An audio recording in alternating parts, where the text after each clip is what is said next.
excité de voir leurs œuvres d'une façon psychanalytique. Mais on ne peut pas réduire une œuvre sur une vision psychanalytique, ça, non. Et là, donc... Même pour Louise Bourgeois, par exemple.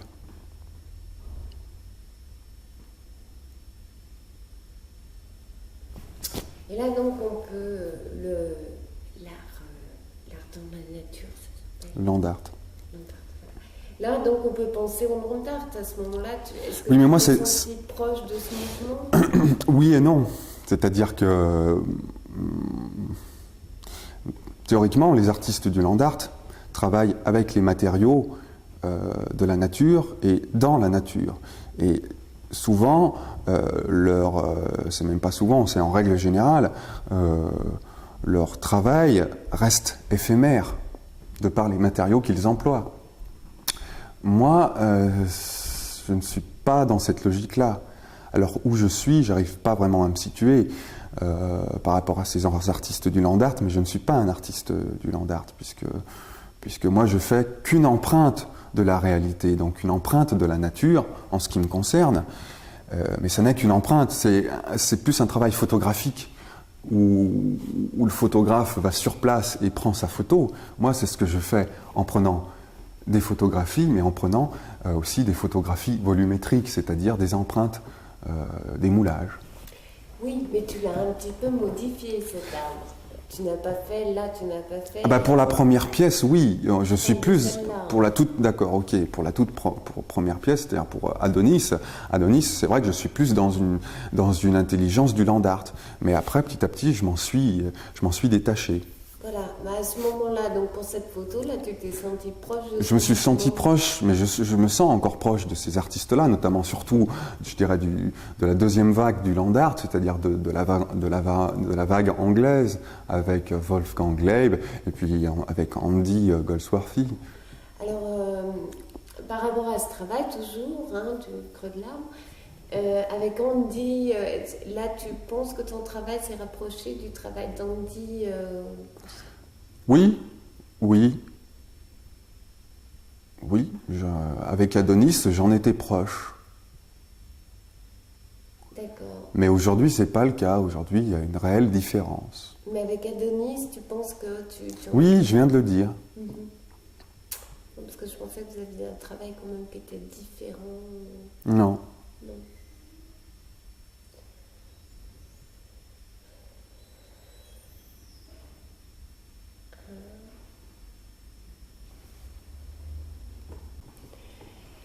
Est-ce que les photos et les volumes, tes photos et tes volumes fonctionnent ensemble?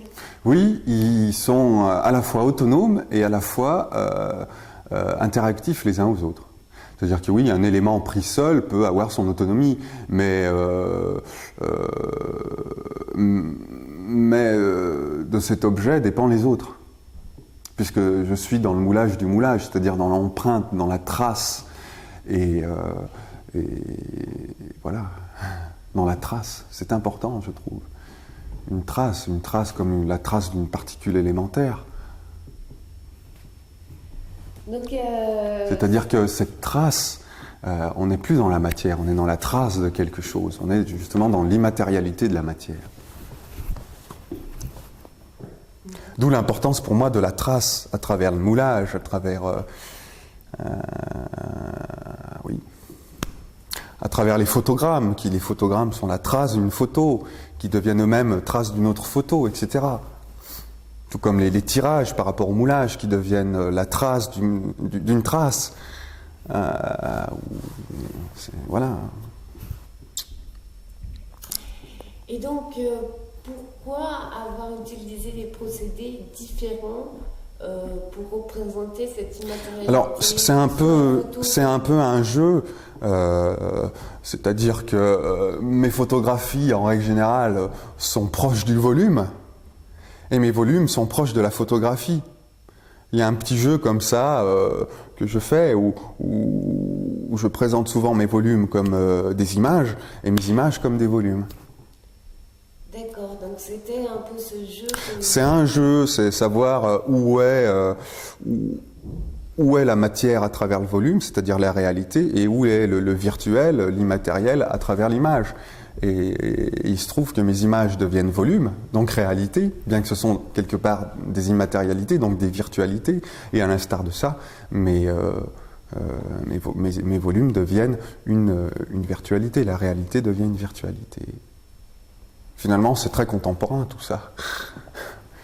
Puisque aujourd'hui, à travers par exemple les nouvelles technologies, où tout devient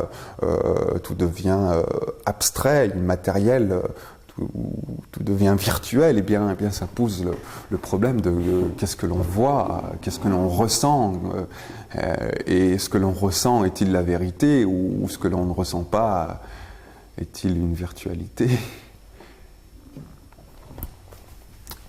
C'est une problématique. Bon, c'est quelque chose qui est dans mon travail. C'est sans doute, je pense qu'on est peut-être tous plus ou moins, peut-être pas forcément préoccupés par ça, mais interrogés, oui, indirectement. Et la photo est une empreinte de la réalité, le photogramme est une empreinte de la photo. Exact. Donc tu fais des photogrammes en fait par rapport aux photos pour faire une génération en plus, pour aller vers... Pour avoir une trace, c'est même pas pour faire une génération, bien sûr que ça fait une génération en plus, mais ça fait la trace d'une photo qui cette photo est la trace de la réalité.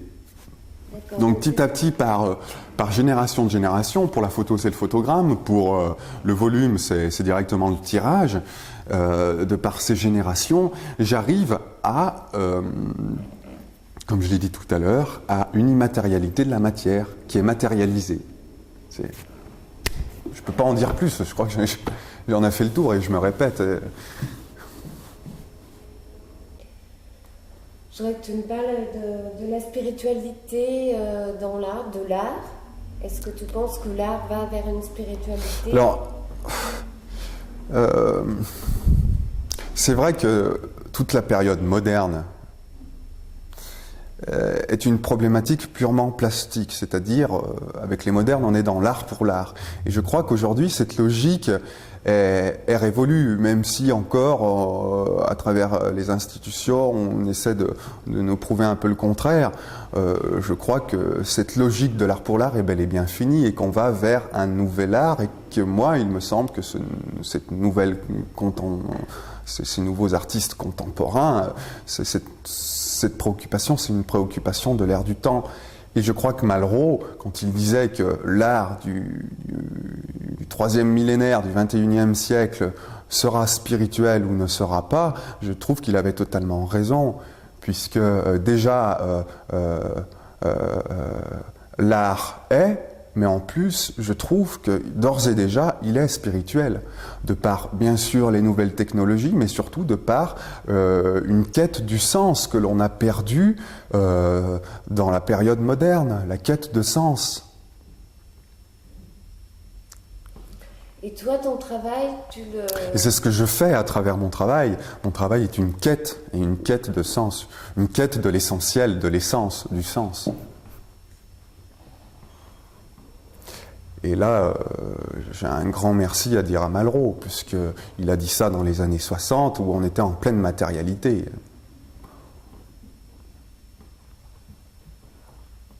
Mais c'est nécessaire qu'on ait connu cette période moderne pour justement poser les limites de l'art pour l'art.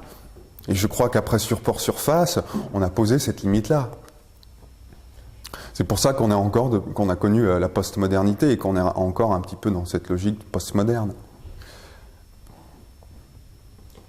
Et dans l'art africain, tu trouves justement cette essence primaire? Ben oui, parce que par exemple, l'art primitif, l'art primaire, premier, mais c'est pas péjoratif. Pour moi, c'est quelque chose de très noble. C'est-à-dire, ce sont des sculptures qui, bien sûr, plastiquement, sont très riches, peuvent être autonomes plastiquement, mais c'est pas le but, parce qu'à l'origine, elles avaient une dimension spirituelle, une dimension sociale, elles étaient le liant et le ciment d'une ethnie, d'une petite société. Donc cet art avait vraiment son rôle à jouer en tant que lien social, en tant que lien spirituel. Voilà. D'accord, donc c'est par rapport à ces sculptures africaines que